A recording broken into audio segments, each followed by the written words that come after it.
saja. Di tempat duduk saudara, saudara berkata, saudara sudah sembuh. Katakan amin. Markus 11 ayat 23-24. Siap baca ayat ini? Yang siap katakan amin. Kita baca sama-sama. 1, 2. Yang sudah dapat katakan amin. Markus 11 ayat 23-24. 1, 2, 3. Aku berkata kepadamu, sesungguhnya para kamu berkata kepada gunung ini, beranjaklah dan tampaklah ke dalam laut. Dan tidak bimbang hatinya, akan bagi percaya bahwa apa yang dikatakannya itu akan terjadi.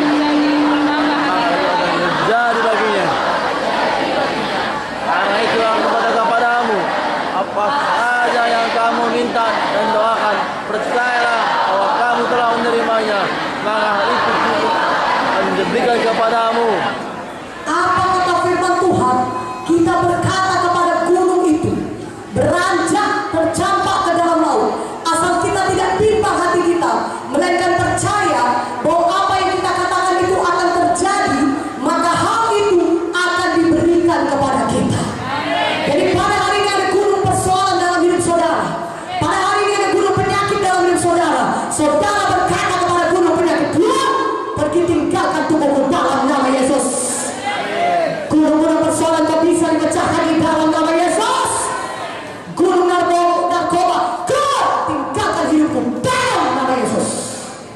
Maka gunung-gunung itu akan beranjak, tercampak dari hidup saudara. Dan kalau saudara melakukan dengan tidak bimbang, maka hal itu akan diberikan kepada saudara. Amen.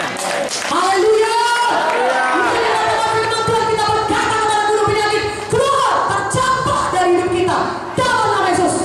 Maka penyakit kanker keluar dari tubuhku, penyakit tumor keluar dari tubuhku, kematian kau tidak bisa menjamahku dalam nama Yesus. Dan kalau kita percaya apa yang kita katakan itu akan terjadi, kita percaya, maka hal itu akan diberikan kepada kita.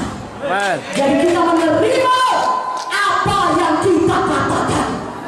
Jadi jangan lagi ucapkan yang negatif, ucapkanlah kemenangan, Amen. ucapkanlah kesembuhan, Amen. ucapkanlah firman Tuhan. Karena saudara menerima apa yang saudara ucapkan.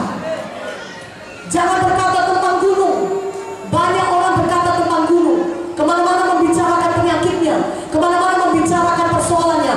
Di situ firman Tuhan berkata bukan berbicara tentang gunung, tapi berbicara kepada gunung. Saudara berbicara kepada gunung penyakit saudara, bukan membicarakan penyakit saudara, tapi berbicara kepada gunung penyakit saudara untuk keluar, tercampak dari hidup saudara di dalam nama Yesus. Amen. Berikan kemuliaan bagi nama Tuhan.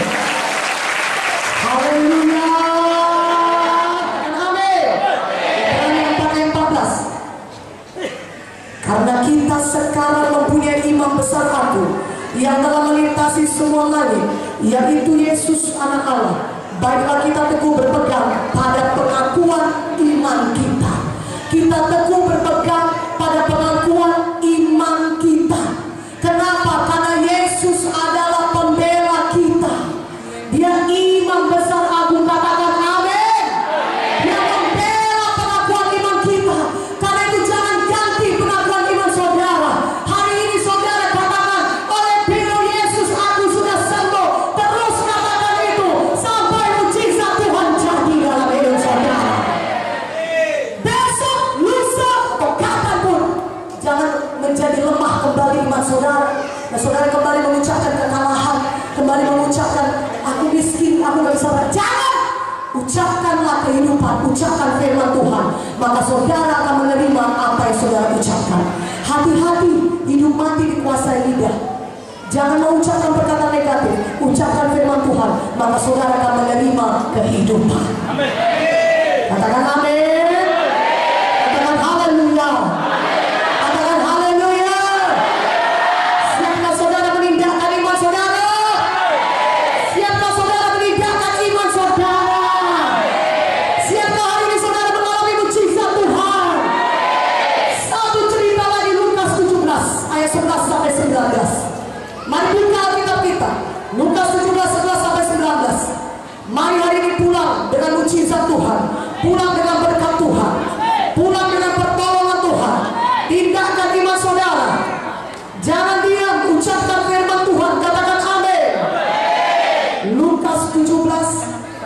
11 sampai 19. Lukas 17 ayat 11 sampai 19. Dalam perjalanannya ke Yerusalem, Yesus menyusur perbatasan Samaria dan Galilea. Ketika ia memasuki suatu desa, datanglah 10 orang kusta menemui dia. Mereka tinggal berdiri agak jauh dan berteriak, "Yesus, Guru, kasihanilah kami." Lalu ia memandang mereka dan berkata, "Pergilah, perlihatkanlah dirimu kepada imam-imam." Dan sementara mereka di tengah jalan, mereka menjadi tahir. Ada 10 orang kusta, dengarkan baik-baik. 10 orang kusta. Mereka punya iman untuk disembuhkan Yesus. Mereka datang kepada Yesus dan berkata, "Guru, kasihanilah kami." Apa kata Yesus kepada mereka? "Pergilah, perlihatkanlah dirimu kepada imam-imam." Saudaraku, ini 10 orang kusta. Orang kusta tidak bisa berjumpa dengan imam sebelum mereka sembuh. Mereka tidak diperbolehkan pada saat itu masuk ke dalam bait Allah untuk bertemu dengan imam. Tapi ketika mereka datang kepada Yesus, "Kasihanilah kami Tuhan, kami sakit kusta, kami mau sembuh." Apa kata Yesus kepada 10 orang kusta ini? "Pergi, perlihatkan dirimu kepada imam-imam." Orang kusta ini percaya kepada firman Tuhan, percaya kepada apa yang dikatakan Tuhan Yesus. Mereka tidak berkata kepada Tuhan Yesus, "Tuhan, apakah kau tidak tahu peraturannya? Kami orang kusta Tuhan, lihatlah ini tangan masih dibeban, kaki masih pincang, nggak ada lagi ibu jari kami, jalan pun masih susah Tuhan, mengangkat tangan, tengok kami berjalan begini-begini Tuhan, kami belum sembuh, sembuhkanlah kami, baru suruh kami pergi kepada imam-imam." Tidak, orang kusta ini punya iman dan dia menindakkan imannya. Inilah contoh lagi